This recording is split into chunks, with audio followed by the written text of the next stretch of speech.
കൊല്ലം ആയൂരിലെ lavish textile ഉടമ അലിയും അവിടുത്തെ ജീവനക്കാരിയും ആത്മഹത്യ ചെയ്ത രീതിയിൽ കാണപ്പെട്ടു.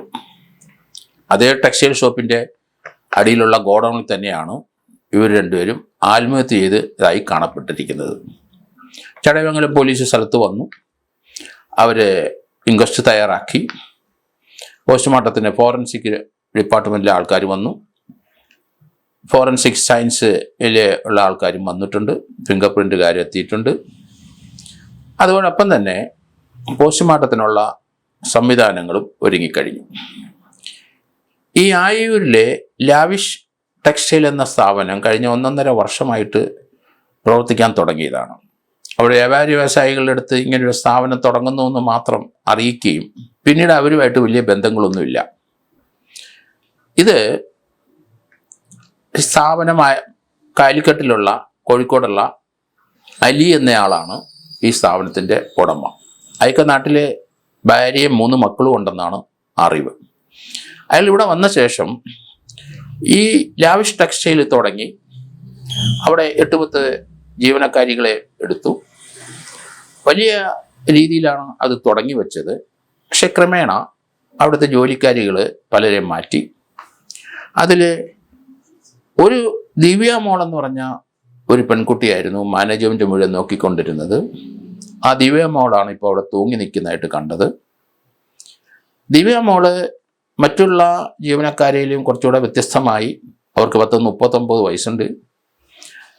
അലിക്കൊരു 35 വയസ്സിന് മുകളിൽ പ്രായമുണ്ട്. അതുല്യ മോൾ അവിടുത്തെ മാനേജറിയൽ ലെവലിലാണ് ആ കച്ചവടം നടത്തിക്കൊണ്ടിരുന്നത്. അലിയായിട്ട് വലിയ അടുപ്പമായിരുന്നു. ദിവ്യ മോളിന് ഭർത്താവും 2 കുട്ടികളുമുണ്ട്. അലിക്ക് ഭാര്യയും 3 മക്കളും ഉണ്ട്. എങ്കിലും അലിയും ഇവരുമുള്ള സൗഹൃദം അങ്ങ് വളർന്നു. ഈ ടെക്സ്റ്റൈലിന് ആവശ്യമുള്ള തുണികൾ ബോംബെ, ബാംഗ്ലൂർ, കോയമ്പത്തൂർ എന്നിവിടങ്ങളിലേക്ക് പോയാണ് എടുക്കുന്നത്. ഇവർ രണ്ടുപേരും ഒന്നിച്ച് യാത്ര ചെയ്ത് അവിടെയൊക്കെ പോയി താമസിച്ച് ആണ് ഈ തുണികൾ കളക്ട് ചെയ്തുകൊണ്ട് വരുന്നത്. ഇതിനുശേഷം ഇവിടുത്തെ മാനേജ്മെൻറ്റ് നോക്കുന്നതും അലി മിക്കവാറും കാണില്ല. അയാൾക്ക് ചടയമംഗലത്തിന് അപ്പുറത്ത് വേറെ ഒരു ഫർണിച്ചറുമായിട്ട് ബന്ധപ്പെട്ട ഒരു ഷോപ്പ് കൂടി ഉണ്ടെന്നാണ് മനസ്സിലാക്കുന്നത്. ഇവരാണ് കൂടുതലും മാനേജ്മെൻറ്റ് നടത്തുന്നത്, മാനേജറായിട്ട് കാണുന്നത്, പണം കളക്ട് ചെയ്യുന്നത്, ജീവനക്കാരെ കൺട്രോൾ ചെയ്യുന്ന എല്ലാം ഇവരാണ്. ഈ സ്ഥാപനം ക്രമേണ നഷ്ടത്തിലേക്ക് പോയി എന്നാണ് മനസ്സിലാകുന്നത്. ബോംബെയിലും ബാംഗ്ലൂരും അതുപോലെ തന്നെ കോയമ്പത്തൂരൊക്കെ പോയി ഇവർ ഒന്നിച്ച് താമസിക്കുകയും തുണികൾ എടുത്തുകൊണ്ട് ഒരാഴ്ചയ്ക്കകം വരികയും ചെയ്യുമ്പം അത് തീർച്ചയായിട്ടും വലിയ നഷ്ടത്തിലേക്കേ പോകുള്ളൂ. കാരണം അവരുടെ അവിടുത്തെ ജീവിത രീതികളും ലോഡ്ജുകളിലൊക്കെ താമസിച്ച് 2, 3, 4, 5 ദിവസം താമസിച്ച് അവിടെ നിന്നൊക്കെ തുണികൾ കളക്ട് ചെയ്ത് വരുമ്പം അങ്ങനെയുള്ള ലാഭങ്ങളൊന്നും ഇവിടെ കിട്ടില്ല. അതിനല്ല ചടയമംഗലത്ത് എത്രയോ ഷോപ്പുകളുണ്ട്. അവിടെ ആയൂര് ചടയമംഗലത്തിൽ തന്നെയുള്ള ഈ ആയൂര് സ്ഥലത്തെ ഷോപ്പിൽ വലിയ കച്ചവടമൊന്നും ക്രമേണ ഉണ്ടായില്ല. പ്രതീക്ഷിച്ച പോലെ അത് ഉയർന്നു വന്നില്ല. അതുകൊണ്ട് ജീവനക്കാരെ പലരും വിളിച്ചു. നാമമാത്രമായ 2-3 പേരുകൾ മാത്രം അവശേഷിച്ചു. ലാവിഷ് ടെക്സ്റ്റൈലിൻ്റെ അത് പ്രതീക്ഷിച്ച പോലെ വളരാത്ത കൊണ്ട് സാമ്പത്തിക പ്രശ്നങ്ങളുണ്ടായി. അതേസമയത്ത് അലിക്ക് വലിയ സാമ്പത്തിക പ്രശ്നം ഉണ്ടെങ്കിലും ഈ പ്രശ്നത്തിനിടയ്ക്ക് ദിവ്യ മോള് ഭർത്താവിൻ്റെ വീട്ടിലാണ് താമസിച്ചുകൊണ്ടിരുന്നത്. ഇപ്പോൾ സ്വന്തമായിട്ടൊരു വീട് നിർമ്മിക്കാനുള്ള തറക്കല്ല് ഇട്ടു.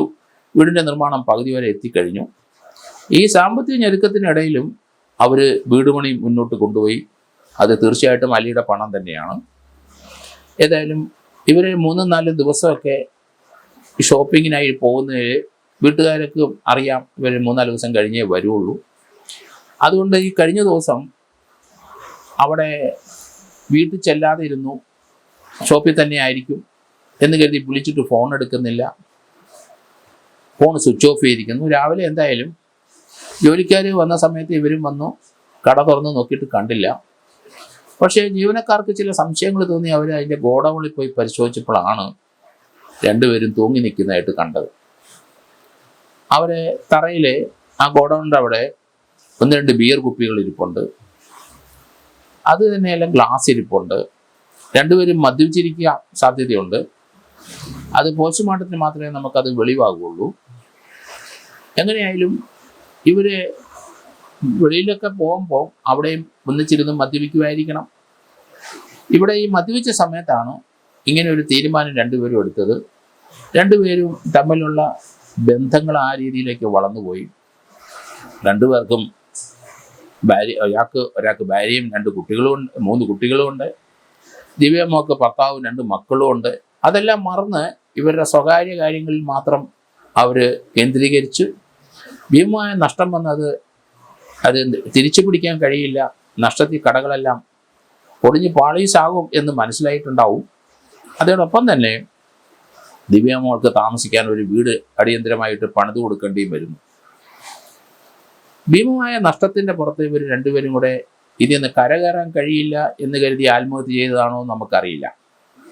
പക്ഷേ അതിലെ പോലീസും നാട്ടുകാരും ഒരാളുടെ കാര്യം ദിവ്യമോളെ കൊന്നിട്ട് ഇയാൾ ആത്മഹത്യ ചെയ്തതാണോ എന്നൊരു സംശയം അവിടെ വരുന്നുണ്ട്. എങ്കിലും പോസ്റ്റ്മോർട്ടത്തിൽ മാത്രമേ നമുക്ക് എന്താണ് യഥാർത്ഥത്തിൽ രണ്ടുപേരുടെയും മരണകാരണം എന്ന് അറിയാൻ കഴിയുള്ളൂ. ആത്മഹത്യ എന്നാണ് ഇപ്പം നമ്മൾ പ്രഥമ ദൃഷ്ടിയ ഇതിൽ നിന്ന് മനസ്സിലാകുന്നത്. എങ്കിലും ഗ്ലാസ് ഇരിപ്പുണ്ട്, അതിനകത്ത് ലിക്കർ കുപ്പികൾ അല്ലെങ്കിൽ ഇരിപ്പുണ്ട്. വിഷം എന്തെങ്കിലും ചേർത്തോ ഇല്ലയോ നമുക്കറിയത്തില്ല. അത് പോസ്റ്റ്മോർട്ടം കഴിഞ്ഞിട്ട് വിസ്ര നോക്കിയെങ്കിലേ നമുക്ക് അറിയാനൊക്കുള്ളൂ. എങ്കിലും ഒരാൾ മറ്റൊരാളെ കൊന്നിട്ട് കെട്ടിത്തൂങ്ങി ചത്തതാണോ എന്നും നോക്കേണ്ടി വരുന്നുണ്ട്. ദിവ്യമോളുടെ സ്റ്റാൻഡ് എങ്ങനെയാണ്? കമാൻഡിങ് ആയിട്ടുള്ള ഒരു ലേഡി ആകാൻ സാധ്യത വളരെ കൂടുതലാണ്. കാരണം അയാൾ ഇവരിലെ അന്ധമായിട്ട് വിശ്വസിച്ചു, ഇവരെ മാനേജരാക്കി. അയാളുടെ കുടുംബം തകർന്നു, സാമ്പത്തിക ഞെരുക്കത്തിൽ പോയി. എത്ര സാമ്പത്തിക ഞെരുക്കം ഉണ്ടായാലും ശരി, വീട് പണി മുന്നോട്ട് കൊണ്ടുപോകുന്നതെന്ന് നമ്മൾ കാണുന്നുണ്ട്. അതിൽ നിന്ന് ആ ലേഡി ദിവ്യമോൾക്ക് ഒരു കമാൻഡിങ് പവർ ഉണ്ട് എന്ന് തന്നെ കണക്കാക്കേണ്ടി വരും. അവരുടെ മുമ്പിലെ പരിണിത പ്രജ്ഞനായെങ്കിലും അയാൾ ജീവിതത്തിൽ തോറ്റുപോയ മനുഷ്യനാണ്. സാമ്പത്തികമായിട്ട് ഞെരുങ്ങി, തനിക്കൊരു കുടുംബമുണ്ട്, മക്കളുണ്ട്.